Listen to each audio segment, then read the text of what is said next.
Everyone laughed when the Chinese billionaire mocked the black waiter, until he responded in Chinese. "Look at that monkey serving our table," said Li Wei in Mandarin, pointing at the waiter as if he were a decorative object. "I bet he doesn't even know how to hold chopsticks properly. People like him should be cleaning toilets, not serving civilized people like us." The laughter from the table echoed through the Jade Palace, Manhattan's most exclusive restaurant. The 5 American businessmen who had gathered around Li Wei chuckled, even though they had not understood a word of what was spoken. They laughed simply because he laughed, and because the man at their table was a billionaire, whose approval could change their fortunes. The waiter, a young black man named Jamal, held the tray steady. His eyes flicked up briefly, and though his face betrayed no emotion, his mind was racing. He heard such words before, though rarely so openly. The sting of them still landed, even when spoken in a language most people around could not comprehend. But Jamal was not most people. Few at the restaurant knew his backstory. He was not just a waiter hustling through New York nights. He had studied in Beijing for nearly 6 years, earning a degree in international relations, before circumstances forced him to take this job. His Mandarin was as fluent as any native speaker's. He placed the steaming bowl of shark fin soup before Li Wei, with precision, bowed slightly, and in perfect Mandarin replied, "One must be careful when calling others monkeys, Mr. Li Wei. The jungle often reveals who the real animal is." The words cut through the billionaire's arrogance like a blade. For the first time that evening, the laughter stopped. The chopsticks in Li Wei's hand trembled slightly before clattering against the porcelain bowl. His face reddened as he processed the fact that the monkey had not only understood him, but answered in flawless Mandarin. The American businessmen looked around, confused. "What did he say?" one of them whispered. Another leaned in. "I think he answered him in Chinese?" Li Wei tried to recover his composure, forcing a laugh that came out hollow. "So the monkey can talk," he sneered again, this time in English. "But talking doesn't make you any less what you are." Jamal stood his ground. His voice was calm, his Mandarin unwavering. Words reveal more about the speaker than the target. Tonight, everyone in this room has seen the truth of who you are. A murmur rippled through the restaurant. At neighboring tables, conversations halted, phones discreetly lifted into recording positions. The aura of untouchability that usually surrounded the billionaire began to crack, piece by piece, with each second of silence that followed Jamal's statement. For the first time, Li Wei looked small, not because Jamal had shouted, but because he had spoken with quiet dignity. The tension inside the Jade Palace was thick. The clinking of glasses and the hum of conversations had died away. All eyes followed the confrontation between the billionaire and the waiter. For years, Li Wei had been a feared figure in financial circles. His billions were woven into real estate, mining, and tech. Wherever he walked, people bent their heads, eager to flatter, never to challenge. Tonight, for the first time, he was being challenged publicly, and by someone he thought invisible. Jamal calmly continued serving the table, pouring wine into the crystal glasses of the other guests. His hands did not tremble. His face was composed. The Americans at the table exchanged glances, unsure whether they should still laugh at Li Wei's jokes or distance themselves from him. The cameras of diners at nearby tables captured every second, the billionaire sneering, the black waiter replying in flawless Mandarin, the crowd watching with quiet anticipation. One of the American businessmen tried to ease the tension.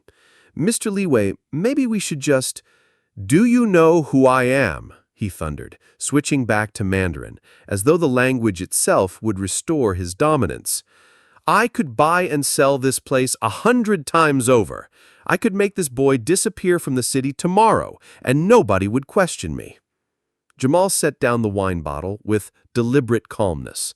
Then, again, in Mandarin, he said, Power is not measured by how many people you can silence, but by how many truths you can face.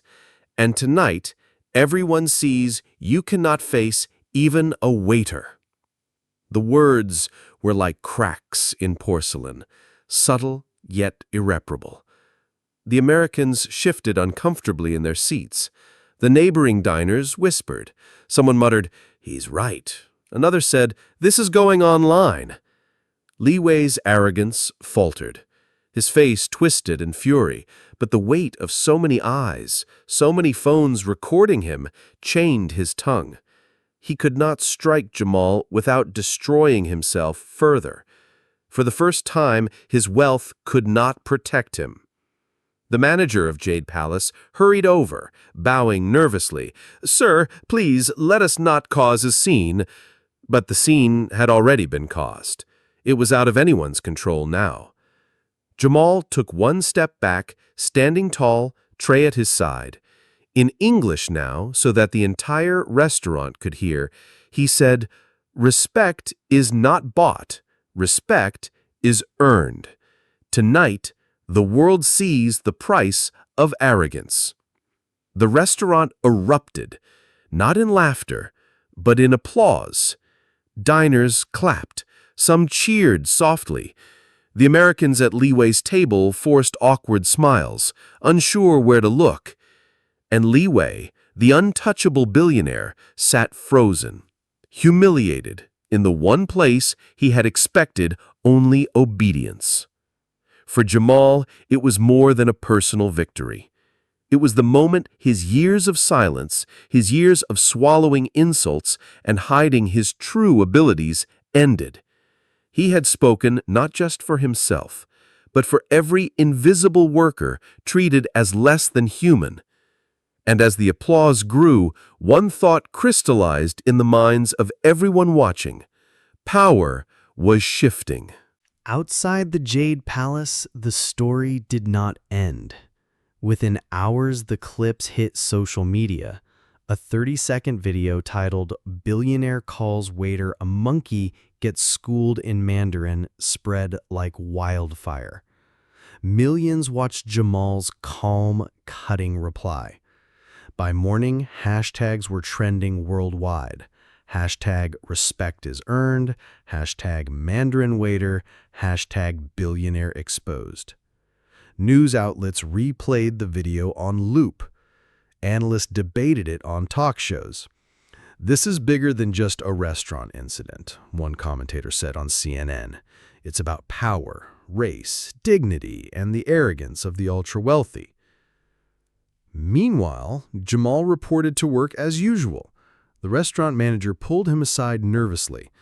"Jamal, you've become famous overnight. We're getting calls. Some people are praising us for having you here, but others, powerful people, are not happy. Li Wei has influence. You need to be careful." Jamal simply nodded.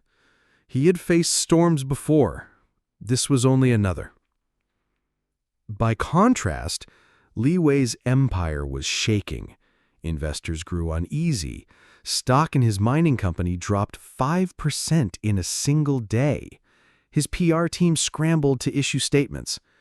Mr. Li Wei's comments were taken out of context, one release claimed. But the internet was merciless. Memes flooded Twitter and TikTok. Li Wei depicted as a clown, as a dragon silenced by a waiter, as a man drowning in his own arrogance. Behind closed doors, Li Wei raged. "Find that boy," he barked at his aides. "I want him ruined. No one embarrasses me and survives." But each attempt to smear Jamal backfired. Stories emerged of Jamal's education, his work ethic, his fluency in languages, his quiet dignity. He became a symbol, proof that the oppressed could rise with knowledge and grace. At the Jade Palace, customers requested to be served by the Mandarin-speaking waiter. Tourists came hoping to glimpse him. The restaurant, once exclusive for billionaires, became a symbol of resistance. Jamal remained humble. When asked for interviews, he spoke carefully. It's not about me. It's about how we treat each other as humans. Respect is not a privilege of the rich. It's a responsibility of us all." His words resonated across cultures and countries. And while Jamal's star rose, Li Wei's arrogance dragged him deeper into crisis.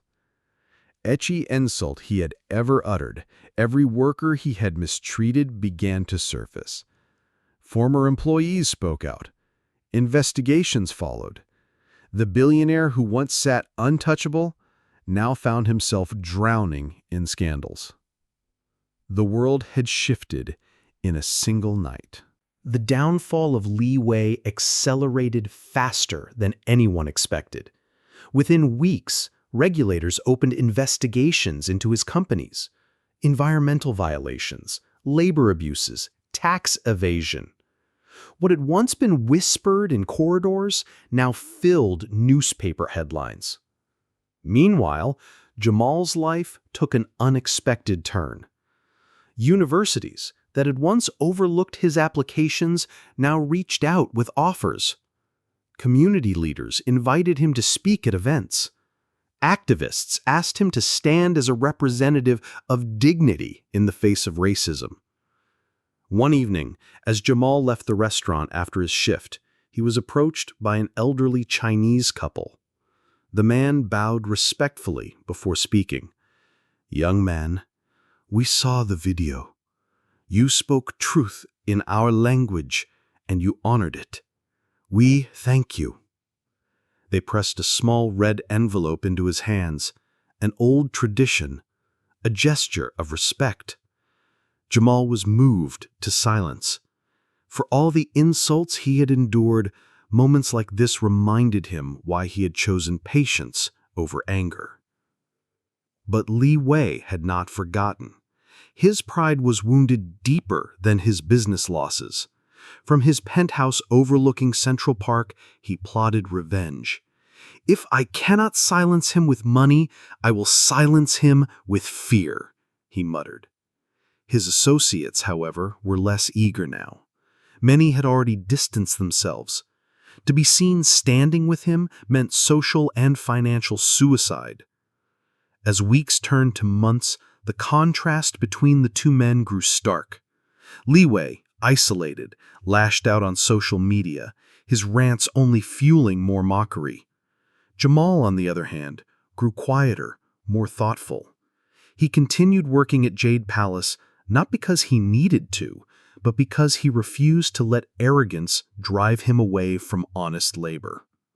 One night, the restaurant was visited by a group of students from Columbia University. They recognized Jamal instantly. "You're the guy from the video," one exclaimed. "We came here just to meet you. You showed us that knowledge can disarm hate." They insisted on taking pictures with him, their laughter filling the hall. That same night, across town, Li Wei sat alone in a private club. Where once crowds of admirers had surrounded him, only silence greeted him now. The television in the corner replayed the infamous clip. Over and over, he heard Jamal's calm voice. "The jungle often reveals who the real animal is." The words haunted him. No matter how much he tried, he could not erase them. And in that contrast, one man rising through dignity, the other falling through arrogance, the world saw a story unfold that was larger than both of them. Months later, the Jade Palace held an anniversary gala. The restaurant was packed with dignitaries, journalists, and artists from every corner of the world. On that night, Jamal was no longer just a waiter. He was the guest of honor. The manager introduced him proudly. "This is Jamal, once invisible to many, now a voice heard across nations. His dignity taught us all a lesson." The crowd erupted in applause as Jamal walked to the stage, dressed not in a waiter's uniform, but in a simple black suit. He paused, scanning the audience. Cameras flashed, but Jamal's voice was calm and steady. I never sought fame. I sought respect, the kind every human being deserves. What happened months ago was not a victory of one man over another. It was proof that truth, spoken calmly, can be louder than wealth shouted in arrogance. The hall was silent, listening. Jamal continued, I worked in silence for years, believing my voice did not matter. That night showed me and the world that silence, too, has its limits. We must all stand, not with anger, but with courage, for when we speak with dignity, even the powerful must listen. The audience rose in a standing ovation. Outside, television screens across the world broadcast his words. People in London, Lagos, Beijing, and New York repeated them. Hashtags revived, asked dignity speaks, asked respect for all. Jamal's story became a case study in universities, a documentary subject, a symbol of hope for those silenced by prejudice.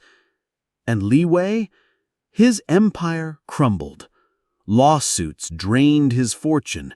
Former allies turned against him. The man who once declared he could make anyone disappear had, in effect, disappeared himself. His name was now synonymous with disgrace. The contrast was undeniable. One man had everything but respect and lost it all. The other had nothing but respect and gained the world. As the gala ended, Jamal stepped outside into the cool night air. He looked up at the city skyline, its lights shimmering against the dark sky. For the first time in years, he felt free. Not because he had defeated someone powerful, but because he had found his own voice. And somewhere in that silence, he knew the world would never again see him as invisible.